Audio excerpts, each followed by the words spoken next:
तो अब यहाँ पर शुरुआत है पहले इंपॉर्टेंट कॉन्सेप्ट की। आप सोचिए इस पोजीशन को जीत कैसे सकते हैं। तो आप यहाँ पर नोटिस कर रहे हैं मेरे पास में ये जो पॉन है, इस पॉन को बोला जाता है protected passed pawn. Protected passed pawn का मतलब ऐसा पॉन जो दूसरे पॉन से सपोर्टेड हो। अब ऐसा पॉन जो कि सामने में कोई पैदल ना हो उसे हम पास्ड पॉन बोलते हैं, इसी वजह से इसका नाम है प्रोटेक्टेड पास्ड पॉन। देखिए सबसे पहले तो मैं ये देखता हूँ कि मेरे पास तो प्रोटेक्टेड पास्ड पॉन है और वो भी रुकने वाला नहीं है। सो what I can do is I can simply play king c4 और win the game, right. But the main problem here is आपने एक चीज नोटिस नहीं करी, और यही हमारा 9th पॉइंट है इस बोर्ड में सेकंड हाफ का, जो कि है पॉन ब्रेक थ्रू। आपने इस बोर्ड में एक सबसे इंपॉर्टेंट कॉन्सेप्ट विजुलाइज नहीं किया है, वो है पॉन ब्रेक थ्रू। ये भी कुछ कर सकते हैं बोर्ड में। तो आप इस पोजीशन पर देखिए किंग c4 अगर आप चलते हैं तो what black could play here is g4। g4 चलने से देखिए जैसे ही आप h क्रॉस g4 मारना तो पड़ेगा आपको, बिकॉज आपका ये पॉन सपोर्टेड नहीं है। वहीं आप नोटिस करिए इस पॉन को वजीर नहीं बना सकते आप। So if you will capture h cross g4 I can play h3, और मैं काउंटिंग अगर करूं तो मैं तो 2 चाल में वजीर बन रहा हूं, आपको बनने में 4 चाल लगेगा। तो the game is exactly on the winning side for black, और इस वजह से हम कोशिश करेंगे अपने राजा का डायरेक्शन ये ना रहे।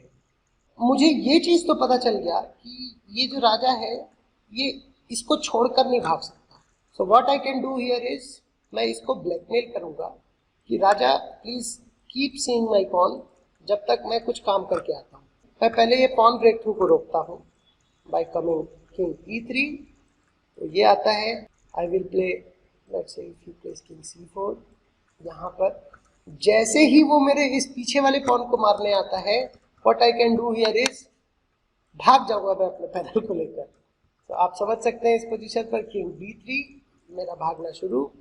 आप इस पोजीशन पर देखिए एक चाल इसको हटने में भी लगेगा, हट कर भी वो चेक वाली पोजीशन पर आएगा। दैट मीन्स ये चल नहीं सकता एक मूव। तो आप देख सकते हैं इस पोजीशन पर ये क्लियरली विनिंग पोजीशन हो गई है बिकॉज ऑफ द फैक्ट कि राजा इज इन चेक। तो आई होप आपको ये चीज समझ में आई होगी कि ये तो यहाँ से हट नहीं सकता। तो here we will play king e3, king b5, king f3, king c4, king g4। अब इस केस में अगर वो किंग d4 आता है इसको मारने के लिए, so you will simply play b5। b5 का मतलब सिर्फ और सिर्फ इसको ड्यूटी पे लगाना है, और वो अब इसको मारना छोड़कर सबसे पहले उसको बचाने जाएगा।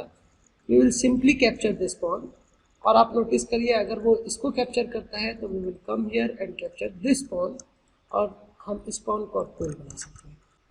Let's jump on to the next position. So let's go in this way, king b3। वो ऑब्वियसली चलेगा ये, ना कि वो पॉन बढ़ेगा, बिकॉज पॉन बढ़ने पर तो गेम इमीडिएटली ड्रॉ हो गया है। Let's say if he place king b4, अगर आप अब किंग c2 चलते हैं तो देखिए वो ये कैप्चर कर लेगा। अब इन दिस केस अब देखिए आप ऑब्वियसली आप इस पोजीशन को लूज कर गए। तो हम और क्या कर सकते हैं, can I try from here. जब वो मेरे इस पॉन को मारने आएगा तब मैं क्या उसकी इस पॉन को मार सकता हूँ क्या? बिल्कुल नहीं हो सकता, बिकॉज देखिए अभी ही ये एक शोल्डरिंग वाला कॉन्सेप्ट जो हमने देखा था, king b4, king b6, king cross a4। अब जैसे ही आप ये करेंगे तो देखिए ये पैदल भाग जाएगा। तो आप समझ सकते हैं कि ये गेम को आपके लिए जितना बिल्कुल पॉसिबल नहीं है। ड्रॉ करने का और क्या तरीका है, वी कैन प्ले a5। अब जैसे ही मैं a5 चलता हूँ, मैंने आपको कहा है कुछ पाने के लिए आपको सेक्रीफाइस करना आना चाहिए। a5 आप जैसे ही चलते हैं तो देखिए उसे मारना ही पड़ेगा, बिकॉज इन केस अगर वो b5 चलता है तो आई कैन प्ले पॉन। अब इस राजा को तो मारने आना ही पड़ेगा बिकॉज ऑफ किंग b6, और अब मुझे इससे कोई मतलब नहीं है, मैं अपने राजा को इस पैदल के सामने बैठ जाऊंगा and I will keep looking this pawn to make a draw. तो आई थिंक आपको यहाँ पर ये समझ में आ गया कि उसके पास ऑप्शन है सिर्फ मारने का और कुछ नहीं। बट कॉन्ग्रेचुलेशंस, ये आपके रूक फाइल का पॉन है और आप इस गेम को बहुत ही इजीली ड्रॉ कर सकते हैं अगर आप इसे ध्यान देंगे। To get this concept we have to go to c1 and c2 squares and the game will be drawn. So king d3, यहाँ पर आया, you will come to C2। अब जैसे ही आप इसे बढ़ते हैं, चुपचाप किंग को D2 आज दिया और अब तो मैं इसे डायरेक्टली देखने लगा और पूरे अच्छी तरीके से देख रहा हूँ and the game will be ending in a draw.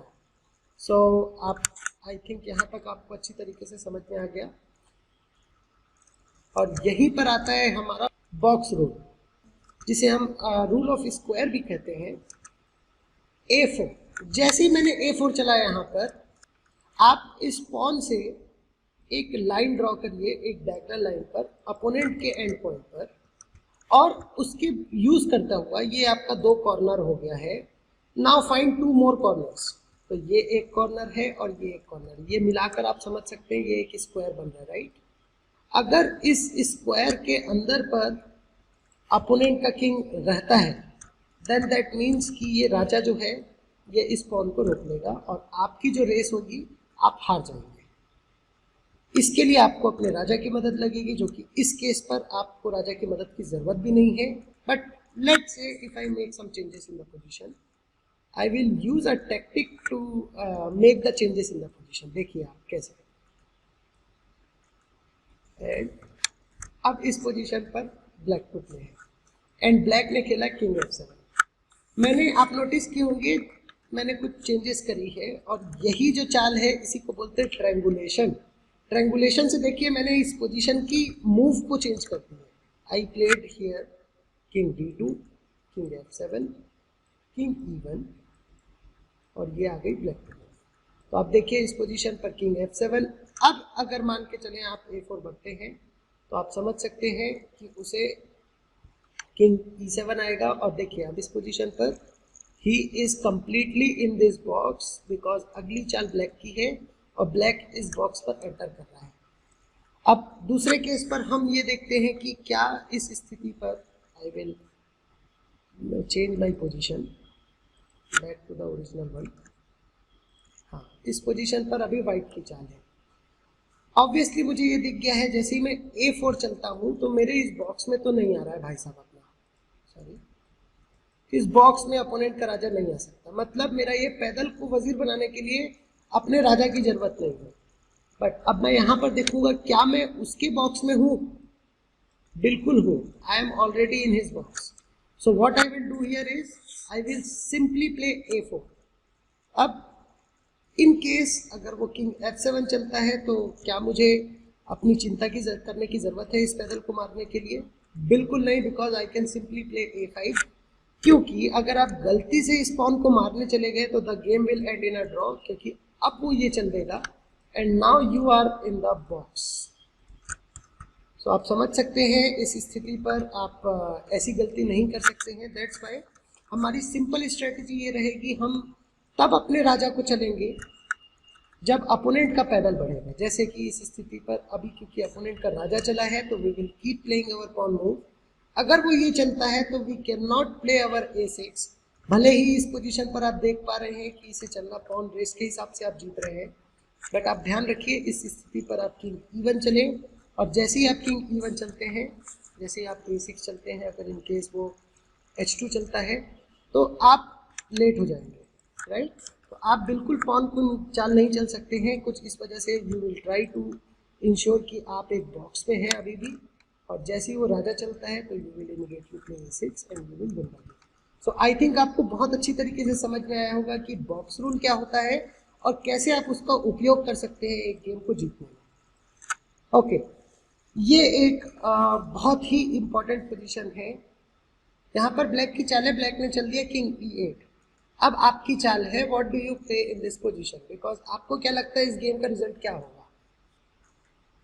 Taking opposition. अच्छा, बिल्कुल taking opposition would be our concept, but आप समझिए आप अपोजिशन ले कैसे पाएंगे? बिकॉज जैसे ही आप किंग E5 चलते हैं, आपका यहाँ पर की स्क्वायर है F6, आपको F6 पहुंचना है किसी भी हालत में। बट द प्रॉब्लम इज जब भी आप किंग को यहाँ चलते हैं तो अपोनेंट किंग E7 चल देगा।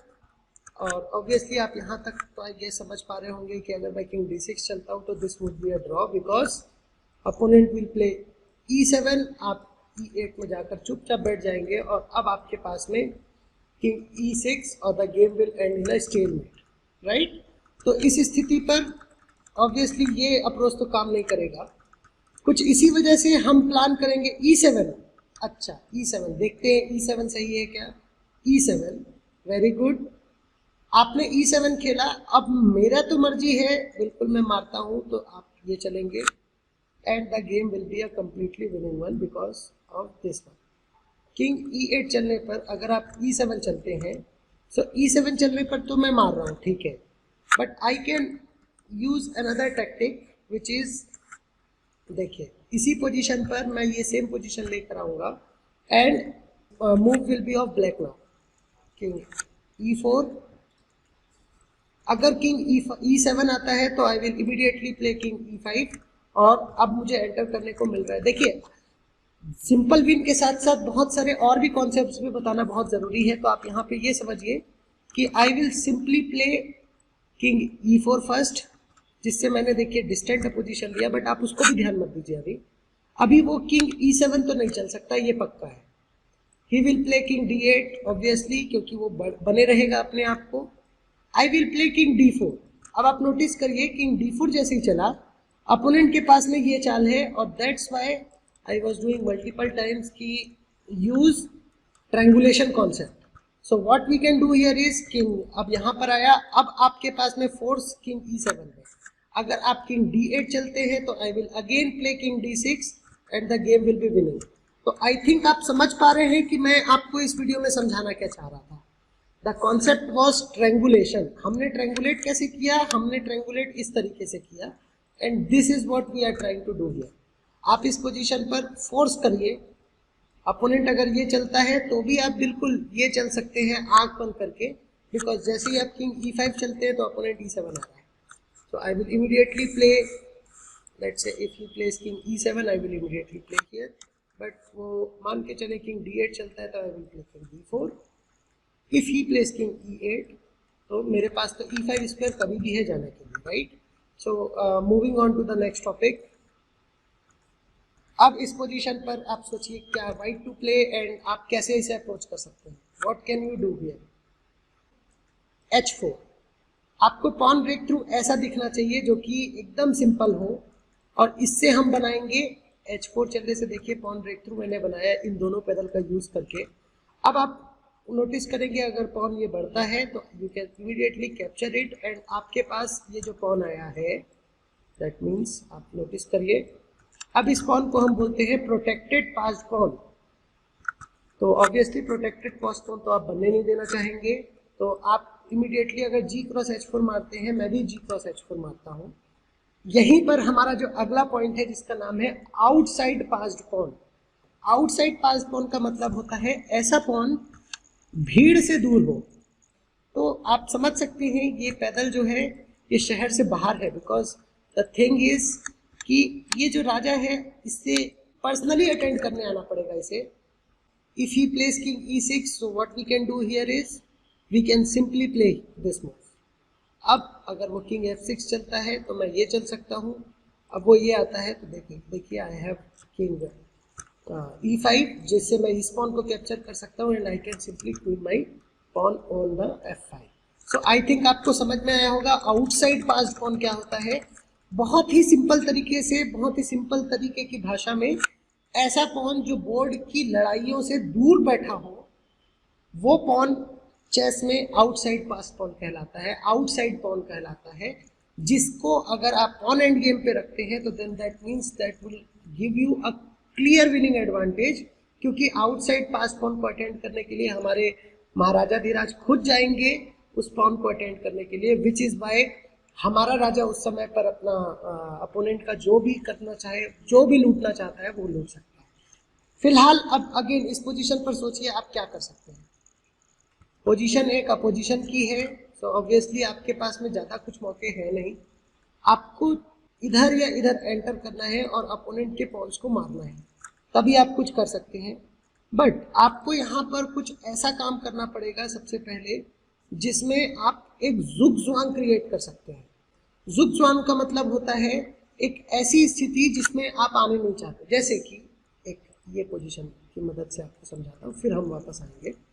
ये पोजीशन, अब ये पोजीशन ऐसी स्थिति है कि मैं लेट्स से मैं इमीडिएटली ले आता हूँ बिकॉज आप देख सकते हैं, आप अगर ब्लैक की चाल रहती है तो ब्लैक को यहाँ से हटना पड़ेगा और आप इमीडिएटली इस पॉन को कैप्चर कर लेंगे।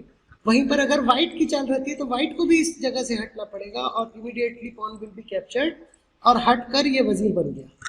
सो ऐसी स्थिति पर जिसकी चाल होगी, यहाँ पर अगर व्हाइट की चाल है तो व्हाइट बोलेगा पास, बट किस्मत से चेस में आप पास नहीं बोल सकते हैं, आप अपनी चाल अपोनेंट को बिना चले नहीं दे सकते हैं। कुछ इसी वजह से ये एक ऑलमोस्ट लूजिंग पोजीशन है, राइट। आप जो भी चलेंगे आप हार जाएंगे इस पोजीशन पर।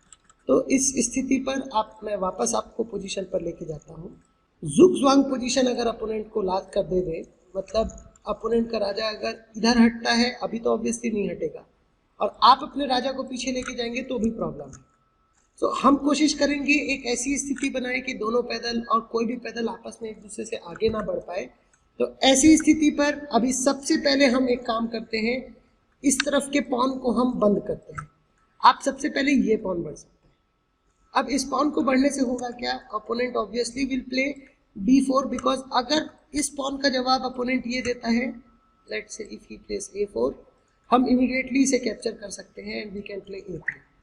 आप समझ सकते हैं इस स्थिति पर अपोनेंट के राजा को इमीडिएटली चलना पड़ेगा और हमारा राजा सबसे पहले जाकर इस पॉन को मारेगा और ये मेरा फिर बन जाएगा आउटसाइड पास पॉन, जिसको अटेंड करने के लिए ये राजा आएगा मारने के लिए, तब तक मैं ये दोनों पैदल को खा जाऊंगा।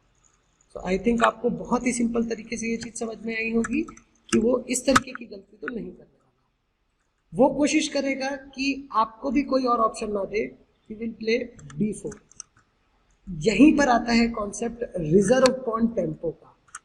रिजर्व पॉन टेम्पो मतलब, आप जैसे कि आपको पता है लॉकडाउन हुआ था अभी, तो लॉकडाउन से पहले आपके घर में भी आपकी फैमिली वाले लोगों ने पहले से ही कुछ ना कुछ खरीद के रख लिया था, ताकि उस 7 दिन या 12 दिन या 14 दिन का जो लॉकडाउन है उसमें ज़रूरत की चीज़ें हमको बचा के हमने पहले से ही लेके रखा हुआ है। कुछ यही कॉन्सेप्ट हम यहाँ पर भी यूज़ करते हैं चेस में भी, जिसमें हम पैदल की चाल को बचा कर रखते हैं, and that's why we play h6 sort of move. देखिए मैंने इसको स्पेसिफिकली बचा के रखा था, और एंड गेम पर आपको इस टाइप की मूव्स के लिए बहुत कंजूस होना है। तो ध्यान रखिए, h6 जैसे ही मैं चलता हूँ तो अब ये एक जुगजॉन्ग पोजीशन है, बिकॉज इन दिस केस जो भी अगर ब्लैक चलता है तो this would be losing for him. अब here if he place king e6 we will use the concept of outflanking, और जैसे ही अपोनेंट ये चलता है either we can simply win by going b5, इसको मारकर ये मारकर हम सिंपली अपने पॉन को बढ़ सकते हैं। But let's count here, because this is where we need to start counting.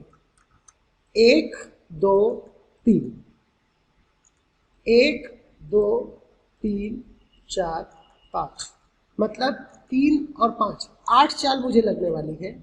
वहीं पर अभी मेरी चाल है तो ऑब्वियसली यहाँ पर उसके बाद में उनको लगेगी 1 2 3 4 5 6 7 8, मतलब 8 चाल में दोनों बन रहे हैं। मतलब मेरा राजा पहले, मेरा वजीर पहले बनेगा, and I am directly looking into this square. तो मैं आपको चल कर दिखाता हूँ, बिकॉज देखिए आप इस पोजीशन पर, this is how we do counting in chess. आप समझ सकते हैं, ये बिना चले आप इसे सब कैलकुलेट कर सकते हैं, and this is why the chess is very beautiful thing. आप यहाँ पर समझ गए होंगे कि ऐसी स्थिति पर ये तो काम नहीं करने वाला है, h6 किंग e6 किंग इस जगह पर, तो I am winning in this variation. But let's try कि क्या मैं इस पोजीशन पर विन कर सकता हूँ क्या। So this is why I have specifically put this position, king d6 king g6, उसे चलना ही पड़ेगा because we are outflanking this two squares. We will play this, let's say he captures it. We can do capture in 2 ways। पहले तो king f6 भी मैं चल सकता हूँ, अगर आप नोटिस करेंगे किंग f6 चल के मैं अपोजिशन लूंगा, और in case if he place king h5 I will immediately capture it. In this case I can play this, but he has reserve pawn tempo, he has this reserve pawn tempo. तो आप समझ सकते हैं reserve pawn tempo को यहाँ पर use कर सकता है ब्लैक। तो ऑब्वियसली मेरे पास में ये अपोजिशन लेने का कोई तरीका नहीं है। Let's say if I capture it, king f5, और किंग का f5 का जवाब है king h5। So I think आप समझ पा रहे होंगे कि इसमें भी काउंटिंग में हम विनिंग कर रहे हैं इस पोजीशन को, because of the very fact कि हमको इधर पर जाके बचने की जरूरत नहीं है। There is an interesting area here as well, जहां पर मैं किंग E4 की चाल सोचता हूँ। तो moving on to the next topic, this is trebuchet position. ये पोजीशन पर जिसकी चाल होगी वो मैच को जीत रहा है। Can you think of a variation in this position? आप नोटिस करिए, ये जो दो स्क्वायर्स हैं, चेस में इसे बोलते हैं माइंड स्क्वायर्स, मतलब जहां पर आप पैर रखेंगे तो बम से उड़ जाएंगे। तो जो पहले इस स्क्वायर में कदम रखता है, he is going to lose that match. तो मेरी कोशिश ये रहती है कि मेरे को इस स्क्वायर में आना तो है, but with tempo. So what I will do is, instead of going on directly to E5 square, we will play king E6। जैसे ही मैं किंग E6 चलता हूँ, देखिए मैं अपोनेंट को थ्रेट दिया हूँ कि आपके मैं इस ब्लैक के पॉन को मारने वाला हूँ। He has to play king G4। जैसे ही किंग G4 चलता है, I will immediately play king E5 and the game is over, because this is a set of mind square, जिसमें मैंने उसको बोला कि आप प्लीज आइए और माइंड स्क्वायर में कदम रखिए। So that's why this position is Minesweeper example, and this is a zugzwang position where whoever moves he loses.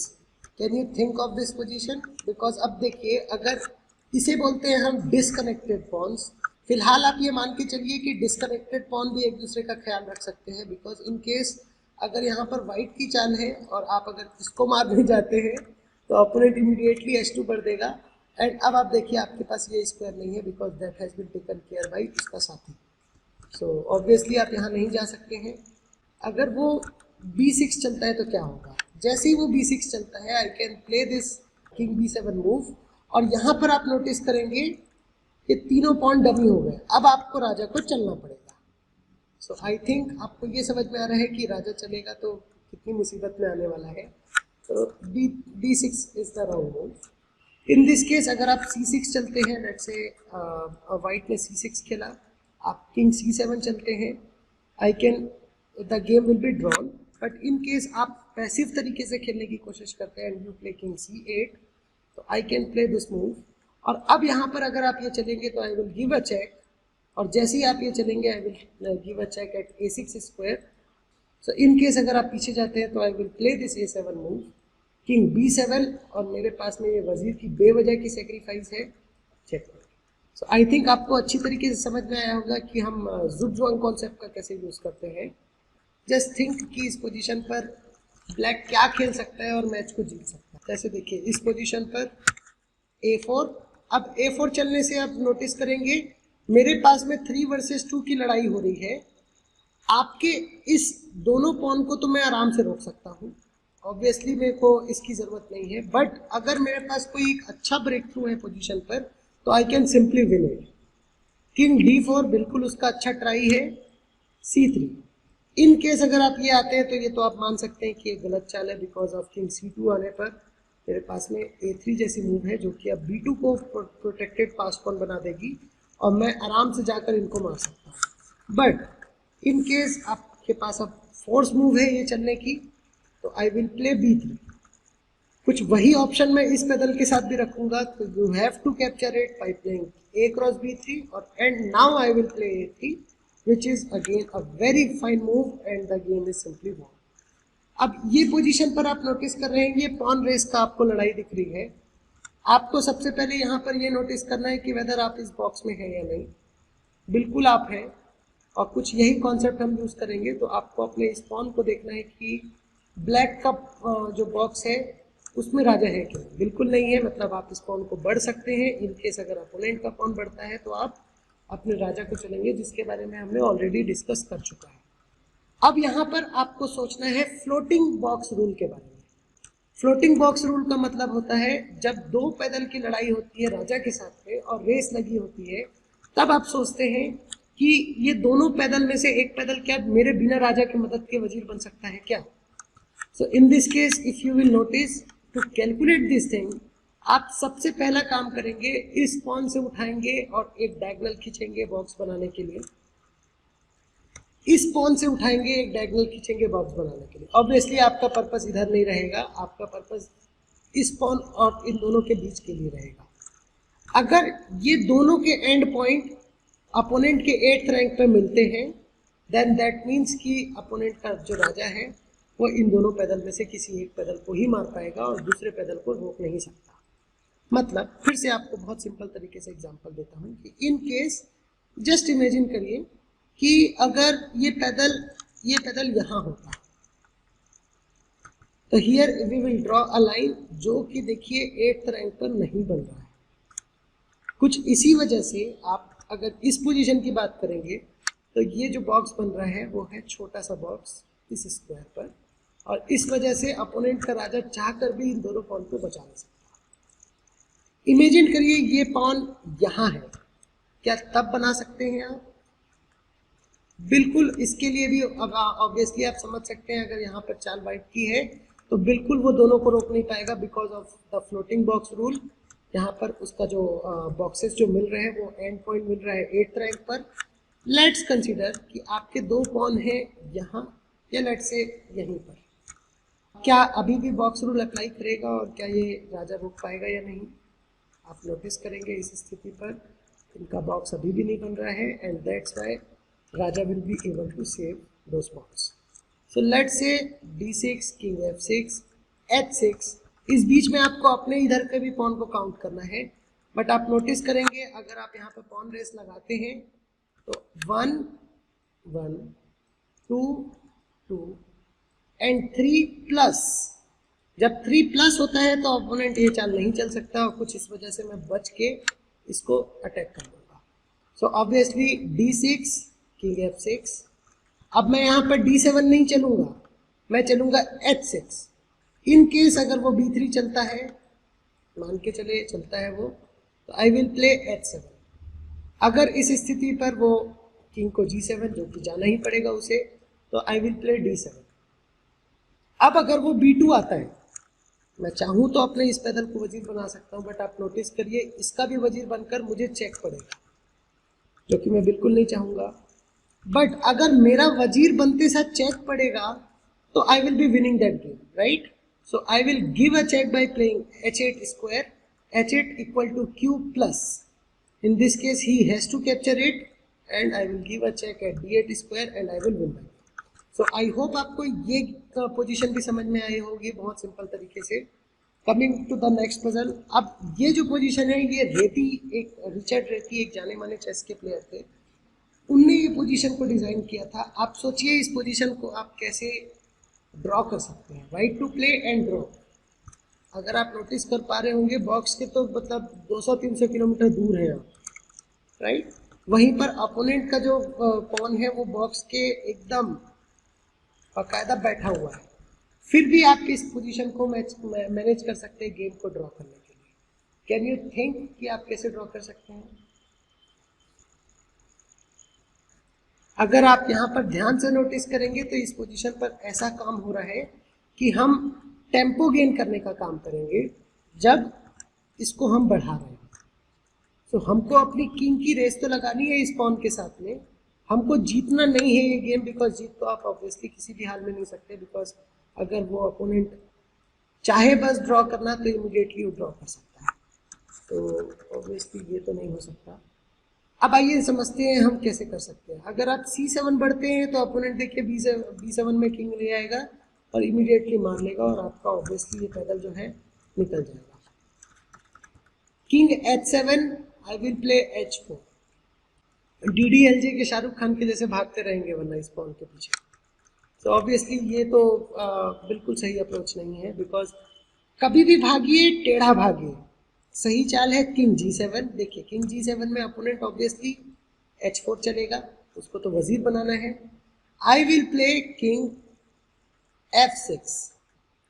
अभी भी अगर वो ये चलता है h3, तो यहीं पर आपको नोटिस करना है जैसे ही h3 चलेगा तो then the game is again drawing, because अब वो राजा अपने स्पॉन के साथ आ रहा है और आपको ये ध्यान देना है कि ये पैदल वजीर बनते साथ चेक पड़ रहा है। So in this case, if you will play this move, he will play this c7 move। अगर आप किंग को b7 आते हैं तो मेरे पास किंग d7 है, और जैसे ही आप वजीर बनाते हैं तो आई हैव क्वीन। तो this is a draw. But कुछ आइए थोड़ा वेरिएशंस पता करते हैं। इसकी जगह पर लेट से h4, तो उसको चलना जरूरी है, मान के चले वो ये चलता है किंग b6, आप आएंगे किंग f6, चुपचाप किंग f6 आएंगे, लेट से अगर वो कैप्चर करता है तब तो गेम ड्रॉ हो गया because I will immediately come king g5, तो वो ये नहीं होने देना चाहेगा and he will play h4। अब मैं यहाँ पर अपने राजा को कहाँ जाऊँगा, मैं अगर यहाँ जाता हूँ तो मेरे सपने तोड़ देगा, और मैं यहाँ तो दौड़ूंगा तो मैं शाहरुख खान बन जाऊँगा DDLJ मूवी का। So I still can play e5। देखिए मैं इस टेढ़े रास्ते से जा रहा हूँ, किंग e5। अब अगर आप अभी कैप्चर करेंगे तो can I come in this box, 100% मैं किंग f4 आऊँगा और मैं धीरे से इसे मार सकता हूँ। सो what I will do here is I will play h3। अब मैं क्या कर सकता हूँ यहाँ पर, आई विल, इसको तो नहीं रोक सकता मैं, ये तो मुझे पता चल गया, बट मैं इधर तो भाग सकता हूँ, और ये 2 स्क्वायर उसके पास भी है, ये 2 स्क्वायर मेरे पास भी है। इन केस अगर वो h2 चलता है तो मैं c7 चलूँगा। आप इसे रोकना मतलब फिजूल है, बिकॉज जैसे ही आप किंग b7 चलेंगे तो आप मेरे our challenge position, this is the challenge position. ये पोजीशन आई है इवांचुक और जोबावा नाम के एक खिलाड़ी के बीच में, जिसमें वसीली इवांचुक एक बहुत ही जाने माने नाम है। He is a great chess genius, बहुत समय तक वो कास्ट्रो के एरा में खेले हैं, उन्होंने ये गेम को निकाला है and he has calculated all the variations here. So इस पोजीशन से वेरिएशन कैलकुलेट हुआ। आप सोच रहे होंगे ये दोनों का काम क्या है, बट ये दोनों का ही बहुत इंपॉर्टेंट काम है। जैसे कि इस समय पर व्हाइट ने चला e5, अब बीइंग अब ब्लैक साइड आपके पास क्या क्या चालें आ सकती हैं, एक है रुक क्रॉस g4 और दूसरा है रुक a4। जैसे ही आप रुक a4 चलेंगे तो आपको ये सोचना है कि रुक क्रॉस a4 और b क्रॉस a4 से क्या होगा। फिलहाल हम सबसे इजी वाला एरिया देखते हैं, दैट इज रुक क्रॉस g4। जैसे ही रुक क्रॉस g4 चलेगा अपोनेंट, तो अब अपोनेंट के पास में एक अच्छी चाल है जो कि है e6। देखिए वजीर बन रहा है, टेढ़ा नहीं सीधा। अब f cross e6, f cross e6। In this case opponent can play रुक g2।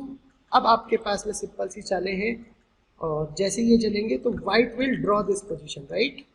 In this case opponent played रुक a4। What do you think that this is a good move. रुक क्रॉस a4 गेम में भी यही हुआ, b cross a4, और जैसे ही अपोनेंट ने किंग c4 चला, ब्लैक रिजाइंड। आप समझ सकते हैं क्यों, can you calculate why black resigned. देखिए इस पोजीशन पर सबसे पहले तो मैं इसको, ये जो टेंशन है इसको दूर कर देता हूँ ताकि आप इस तरीके से सोचें नहीं। यहाँ पर जोबावा ने रिजाइन कर दिया बिकॉज इस स्थिति पर अगर आप किंग c6 चलते हैं, व्हाइट ने खेला किंग d3। अब अगर आप ये चलते हैं, ऑब्वियसली आप यहाँ पर a3 तो नहीं बढ़ पाएंगे, बिकॉज जैसे ही आप a3 बढ़ेंगे opponent will play king c2 और वो इनको बचा लिया है। बट अब वो अपने इन तीनों पॉन का यूज कर सकता है, राइट। तो ऐसी स्थिति पर यही आपका चैलेंज था। आप थोड़ा इस पोजीशन पर सोचिए कि आप क्या कर सकते हैं। This is that challenge.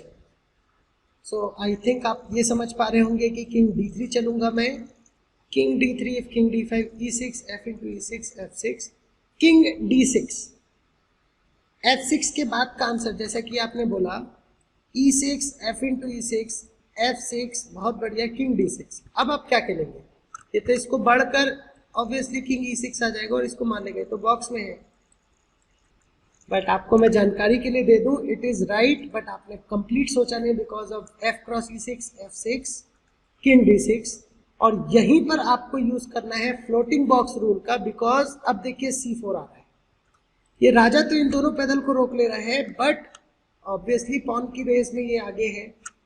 और अब आप इस स्थिति पर आप देखिए अगर e5 चलते हैं तो अब आप इस समय पर देखिए ये एक बॉक्स बन रहा है।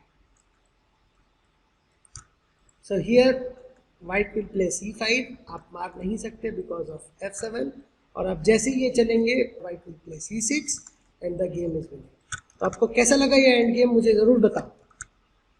Very good. So here g cross f5, g cross f5।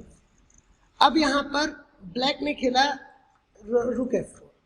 Late से रुक f4 खेला जाता है और यही ऑप्शन हम देखेंगे f6। जैसे ही आप f6 यहाँ पर चलेंगे, आपने कोशिश करी है कि इसको आगे ना बढ़ने दे, बट आप नोटिस करेंगे कि इस तरीके की चालें आ सकती है बोर्ड पर. That's why black decided to play rook f3. अब हमको तो ये जाकर मारने का मौका है, right? So we will play king d6, black will play b4, white will play rook d3, rook cross c3, rook cross c3, d cross c3. ये वेरिएशन में कौन विनिंग है? You have to do the pawn race calculations और king के साथ counting. In case e6 I will play c2. अब यहाँ पर दो ऑप्शन है, या तो वो कैप्चर कर सकता है या तो e7 बढ़ सकता है. e6 c2. In case e cross f7 I will make the queen. If he queens I have a skewer at a3 और c5 और यहाँ पर अपोनेंट का क्वीन गया. तो आई थिंक आपको ये तो दिख गया वेरिएशन. दूसरा वेरिएशन है, let's say e6 c2 e7 c1 equal to q. अगर आप वजीर बनाते हो तो मेरे ख्याल से e cross f7 was better because of this check. यहाँ पर मेट इन 2 दिखने में तो लग रहा है, बट किंग e7 चलने पर आपके पास मेट इन 2 नहीं है. बड़े सपने आए थे कि किंग e7 चल के मेट इन 2 कर पाएंगे, बट आपके पास एक सिंपल सी मूव है, यू कैन कैप्चर इट. और अब अगर ये मारता है तो you have a passed pawn जो कि आपको क्लियरली विन दिलाएगा. सो आई थिंक आप समझ सकते हैं कि it is a very simple position. But आपको ये समझ में आना चाहिए कि इस पोजीशन पर, ये एक पोजीशन है, by the time white played e5 every variation was calculated. I will quickly summarize in 5 minutes. सबसे पहले हम लोगों ने देखा कि अपोजिशन क्या होता है चेस में, अपोजिशन किस तरीके से लिया जाता है और एक अपोजिशन का क्या फायदा होता है. हमने इमीडिएटली देखा कि डायरेक्ट अपोजिशन नाम का एक कॉन्सेप्ट होता है जिसमें दोनों राजा आमने सामने होते हैं और सामने के स्क्वायर्स को कवर करते हैं. बट अपोजिशन का ऑब्जेक्टिव है कि आगे हमको अपने राजा को एक्टिव करना है, क्योंकि पॉन एंड गेम का हीरो है राजा. हमारा सेकंड पॉइंट था वो है पॉन प्रमोशन, जिसमें हम लोगों ने सिंपल एक राजा और पैदल का यूज करके पॉन को प्रमोट करने की कोशिश करी और देखा कि क्या मैं प्रमोट कर सकता हूं या नहीं. जिसके लिए हम सिर्फ 2 बातों का ध्यान रखते हैं. सबसे पहली चीज, राजा को पैदल के आगे रखना, और जब जब अपोनेंट का राजा मेरे पॉन को देखने आता है मेरे फाइल पर, तो इमीडिएटली मैं अपोजिशन लूंगा and I will win the game. एक राजा की एक्टिविटी को मेजर करने के लिए सिर्फ 3 पॉइंट्स आपको ध्यान रखना है. 1 is opposition, shouldering and outflanking. Shouldering का मतलब होता है कुछ इस तरीके का काम करना जिससे राजा जो है वो गेम में ना आ सके, जो कि ऑलरेडी हमने कुछ पोजीशंस पर कवर किया है. So this is what we discussed in shouldering concept. Outflanking का मतलब होता है धीरे धीरे करके हम राजा के स्पेस को कम करते जाते हैं and ultimately he goes to a particular position where हमको जहां पर एक स्क्वायर में पहुंचना रहता है जहां से हम गेम को जीत सकते हैं, उस स्क्वायर को चेस में बोला जाता है की स्क्वायर. अगर आपका राजा पहुंच जाता है वहां पर तो then it is a very simple winning position for you. तो आपको ये भी ध्यान रखना है कि किस प्रकार से मैं अपने की स्क्वायर पहुंचता हूँ. इसके लिए ऑब्वियसली आपको शोल्डरिंग, आउटफ्लैंकिंग और अपोजिशन का तो स्पेशल ध्यान रखना है. इसके अलावा पर हमने पॉन ब्रेक थ्रूज के बारे में समझा, जिसमें अगर मेरे पास में 2 पैदल है, आपके पास 1 पैदल है, तो कैसे आप एक पॉन को पास्ड निकालते हो, पास्ड पॉन बनाकर, और कैसे आप मैच को जीतते हो. पॉन ब्रेक थ्रू के कॉन्सेप्ट का यूज करके आप मैचेस को जीत सकते हैं. और एक बहुत ही शानदार गेम हमने देखा जिसमें अपोनेंट ने 2 अपने पॉन को फ्री में दिया है और एक ब्रेक थ्रू निकाला है. अगर नहीं देखें तो इसी वीडियो में, इसी पार्ट में आपको वो कॉन्सेप्ट मिलेगा. इसके अलावा पर हमने देखा कि आउटसाइड पास्ड पॉन क्या होता है. पॉन्स का झुंड अगर किसी एरिया पर पड़ा हुआ है और बोर्ड के दूसरे साइड पर एक पॉन पड़ा हुआ है जो कि आपका है, तो that will be considered as an outside passed pawn. इसके अलावा पर हमने देखा कि rule of square. Rule of square क्या होता है, सिंपल तरीके से आप नोटिस करिए.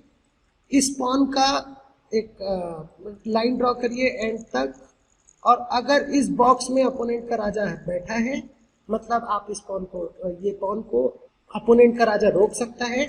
अगर इस बॉक्स से बाहर है राजा तो नहीं रोक सकता. इसके अलावा पर फ्लोटिंग स्क्वायर रूल हमने देखा था, जैसे कि हमने इस पोजीशन पर रुक cross a4, B cross a4, देखिए बहुत ही क्लासिकल एग्जांपल है ये. I played king c4, king c6, king d3.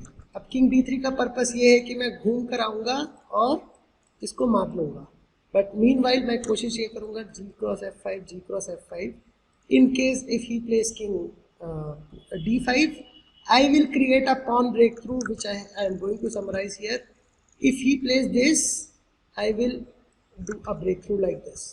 अगर आप यहाँ पर किंग d6 चलते हैं तो यहीं पर देखिए ये तो बॉक्स में है, मतलब आइडियली कई लोग यहाँ पर सोचना बंद कर देंगे because this is very well under the box, but यहीं पर कॉन्सेप्ट आता है floating box rule. Floating box rule कहता है कि अगर एक पॉन के साथ दूसरा पॉन अगर आप लेते हैं और इन दोनों पॉन की रेस लगती है राजा के साथ, और आप ये पता करने की कोशिश करते हैं कि वेदर ये राजा दोनों पॉन को रोक सकता है या नहीं, इसी के लिए हम लोग फ्लोटिंग बॉक्स रूल का यूज करते हैं, फ्लोटिंग स्क्वायर रूल, जिसमें आप देखिए आप क्या करेंगे, सिंपली यहाँ से एक लाइन ड्रॉ करेंगे आखिरी पॉइंट तक और यहाँ से लाइन ड्रॉ करेंगे आखिरी पॉइंट तक.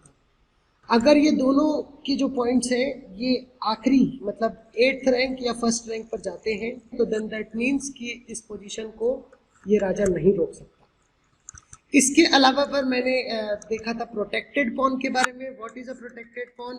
ऐसा पॉन जिसको एक दूसरे साथी का सपोर्ट पड़े, जैसे कि इस पोजीशन पर मैं अगर ये चलता हूँ और अपोनेंट ये चल देता है, so this would become a protected pawn now, because अब आप इसको मार नहीं सकते हैं, और ये मार इसलिए नहीं सकते हैं बिकॉज आपको पहले इससे निपटना होगा, और इसको आप मार नहीं सकते बिकॉज जब तक आप मारने जाएंगे, let's say in this case if you play this move, अब आप इस पूरे बॉक्स से बाहर हो गए हैं, एक ये बॉक्स और ये बॉक्स, ये दोनों बॉक्स से बाहर हो गए हैं, कुछ इस वजह से ये भागेगा और आप DDLJ के शाहरुख खान की तरह उससे पीछे भागते रहेंगे.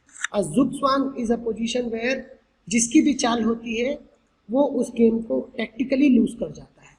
सो हम ज़ुग्ज़वांग कवर किए, और इसी के साथ साथ हमने कवर किया एक बहुत ही फेमस पोजीशन रेती की पोजीशन, जो रिचर्ड रेती ने इसे डेवलप करी थी, और साथ ही साथ एक special zugzwang position that is trebuchet position, और साथ ही साथ हमने एक लंबा चौड़ा वन पजल चैलेंज दिया था जिसको आई होप आपको बहुत मजा आया होगा. आई वुड रिक्वेस्ट कि प्लीज़ कोशिश करिएगा ये दोनों सेशन को ज़रूर देखें. I am 100% sure that would be useful for you. फिलहाल हम आज के लिए अभी रेस्ट करते हैं because explaining for 3 hours is a very good thing. आपके लिए तो सुनना बहुत आसान था, बट मेरे लिए थोड़ा सा मुश्किल था. सो मैं पानी पी लेता हूँ, और पानी पीते पीते